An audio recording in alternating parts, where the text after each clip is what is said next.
साथियों नमस्कार। मैं गणित अध्यापक राजेंद्र सिंह, राजकीय वरिष्ठ माध्यमिक विद्यालय बालू, आज की कक्षा में आप सभी का हार्दिक अभिनंदन करता हूँ।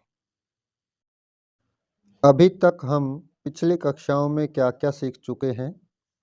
परिमाप बंद समतल आकृति की सीमा के चारों ओर की दूरी उसका परिमाप कहलाता है, यानी कि परिसीमा की कुल लंबाई। अक्षेत्रफल बंद समतल आकृति द्वारा घेरे गए कुल क्षेत्र को उसका अक्षेत्रफल कहते हैं। आयत की भुजा होती है लंबाई और चौड़ाई। आयत का परिमाप बराबर 2 गुना में लंबाई जमा चौड़ाई। वर्ग की चारों भुजाएं एक माप की होती हैं। वर्ग का परिमाप 4 गुना में भुजा।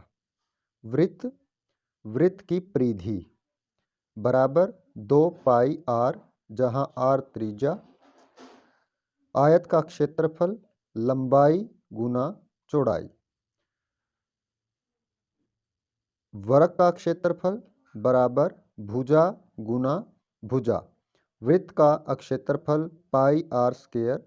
पाई बराबर 22/7 या 3.14। समांतर चतुर्भुज का क्षेत्रफल आधार गुना में संगत ऊंचाई। ये हम सीख चुके हैं। साथियों, आज हम नया अध्याय अक्षेत्रमिति शुरू करेंगे। अक्षेत्रमिति में हम छठी और 7वीं कक्षा में अब तक क्या सीख चुके हैं उसकी एक बार दोहराई करते हैं और फिर 8वीं कक्षा के 11वें अध्याय की पहली प्रश्नावली को करेंगे। पहली प्रश्नावली में अब तक जो हम सीख चुके हैं उसी का प्रयोग करके दोहराई की जानी है। अक्षेत्रमिति में 2 चीज़ें हमें सीख चुके हैं। एक तो होता है परिमाप और एक होता है अक्षेत्रफल।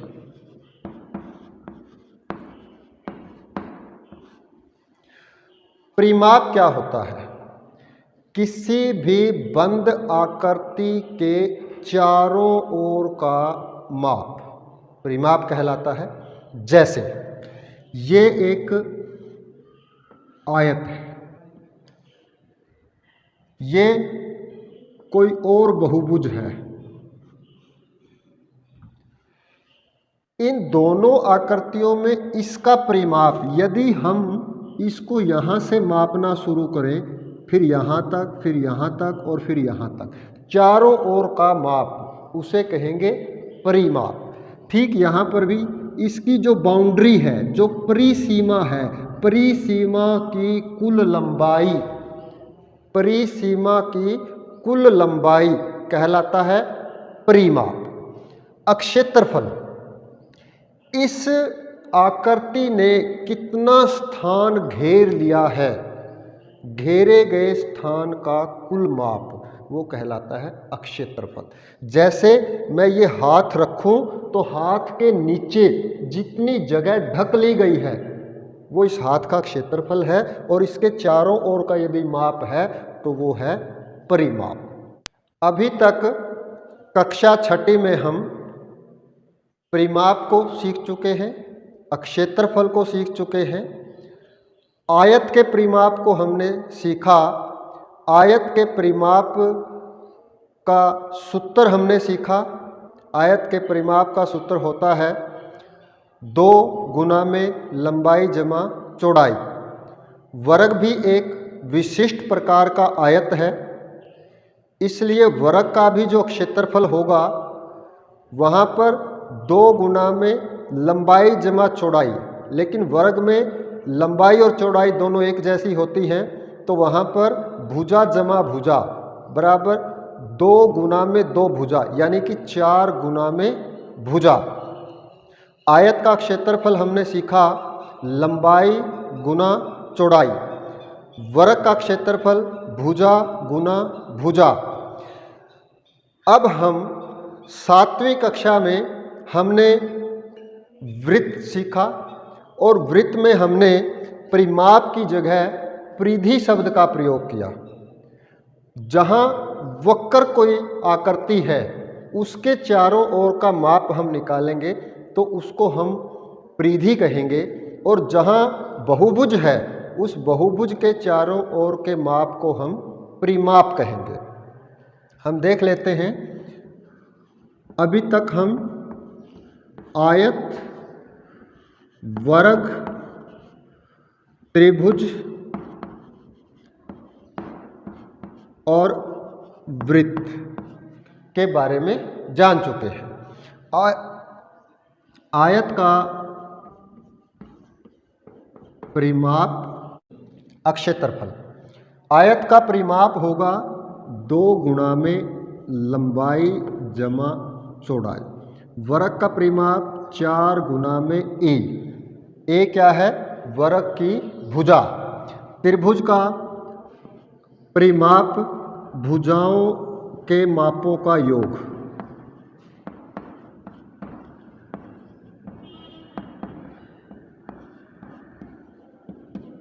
ये सभी में है। और वृत्त का 2 पाई आर, जहां पर आर क्या है? वृत्त की त्रिज्या है, और पाई क्या है? इसका मान। पाई एक अपरिमेय संख्या है, लेकिन ये आप 9th क्लास में सीखेंगे। अभी के लिए आपने क्या लेना है? पाई का मान है 22/7 या 3.14। ये 7वीं कक्षा में हम सीख चुके हैं। क्षेत्रफल, आयत का क्षेत्रफल लंबाई गुना चौड़ाई। वर्ग का क्षेत्रफल a गुना a यानी a की 2। त्रिभुज का क्षेत्रफल 1/2 गुना आधार गुना संगत ऊंचाई। और वृत्त का क्षेत्रफल पाई आर स्क्वायर। अब हम इन्हें सब सीखी गई जानकारी का प्रयोग करके कक्षा 8वीं का पहली प्रश्नावली 11.1 करेंगे। प्रश्नावली 11.1 का पहला सवाल। पहले सवाल में 2 आकृतियां दी गई हैं।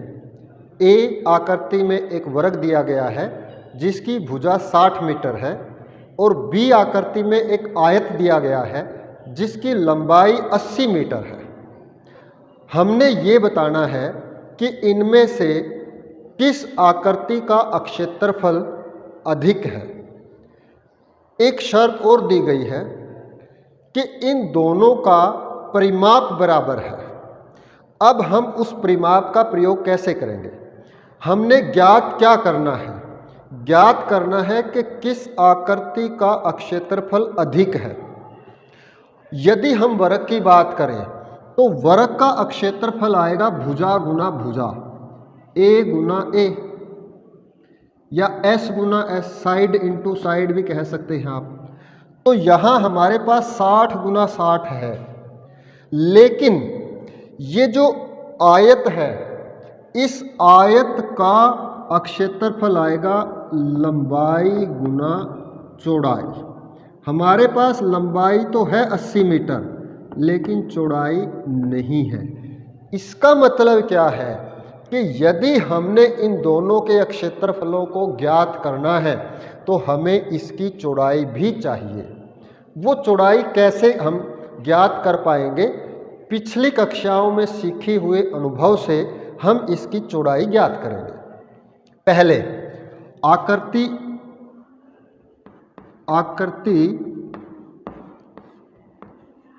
ए में दिए गए वर्ग की भुजा बराबर 60 मीटर। वर्ग का क्षेत्रफल क्या होगा? भुजा गुना भुजा, 60 मीटर गुना में 60 मीटर बराबर हो गया 3600। मीटर की मीटर के साथ गुना करेंगे वर्ग मीटर। क्षेत्रफल हमेशा वर्ग इकाई में आएगा, ये हम अच्छी तरह से सीख चुके हैं। अब इसी आकृति में वर्ग का परिमाप, वर्ग का परिमाप क्या होगा? 4 गुना में भुजा। तो 4 गुना में भुजा कितनी है? 60 मीटर। तो 6 चौका 24, 240 मीटर। प्रश्न में दिया गया है कि दोनों आकृतियों का परिमाप बराबर है। इसका मतलब ये आकृति B है, जो आकृति, इसका मतलब क्या हुआ कि आकृति B में दिए गए आयत का परिमाप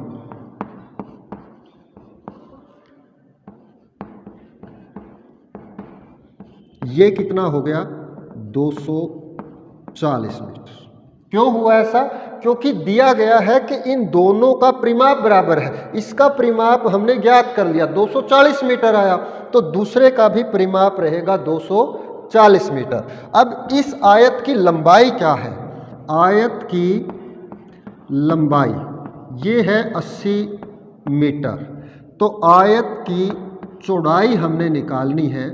आयत की चौड़ाई निकालने के लिए हम देखते हैं परिमाप किसके बराबर है? बराबर 2 गुणा में लंबाई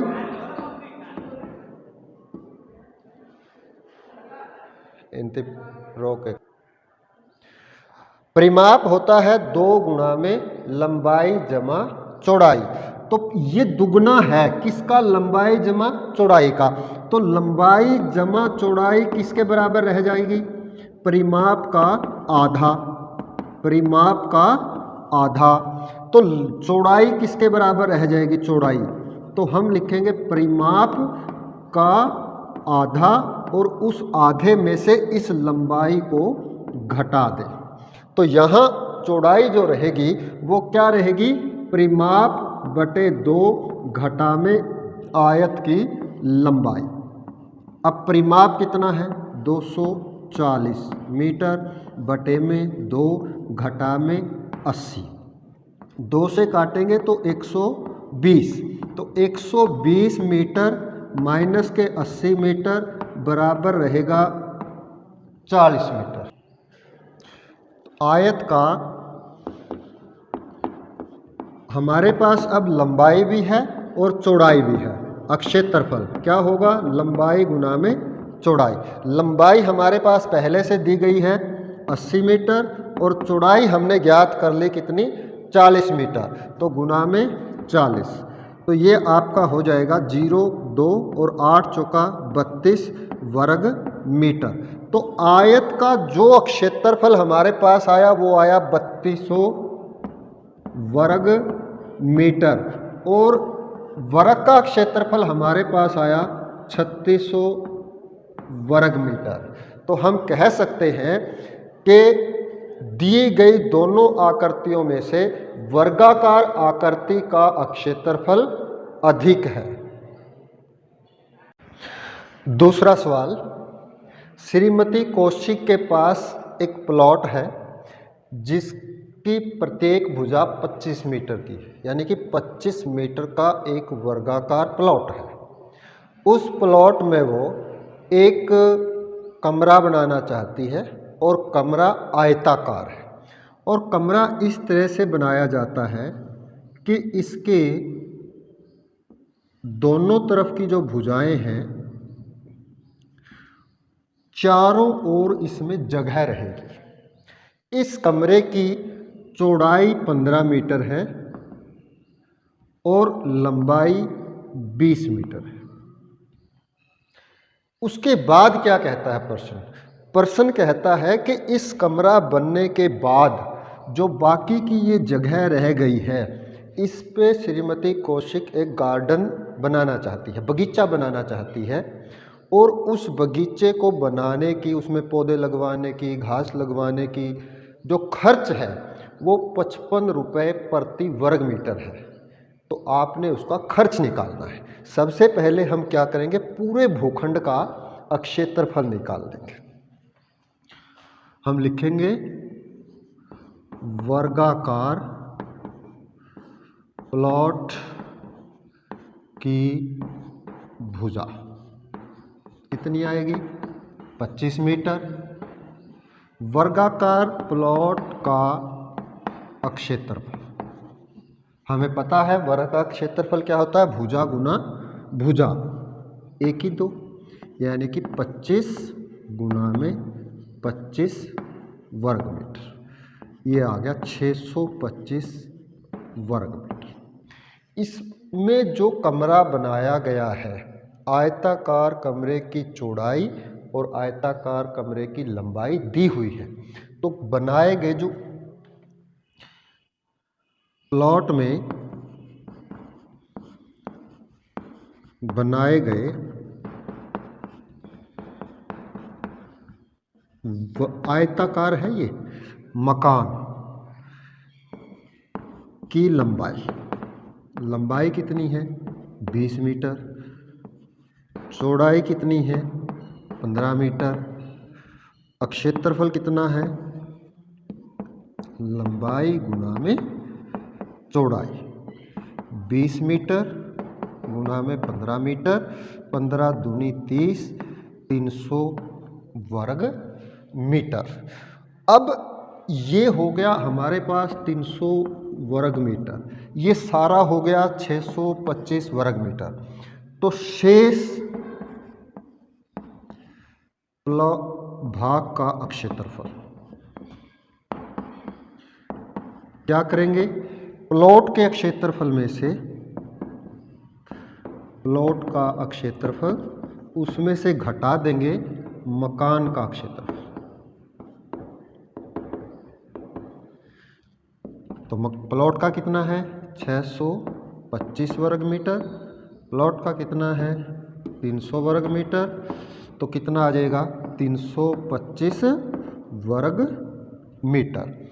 अब इस 325 वर्ग मीटर को बगीचा बनाने में जो खर्च आएगा, उस खर्चे की दर है। बगीचा बनाने के खर्च की दर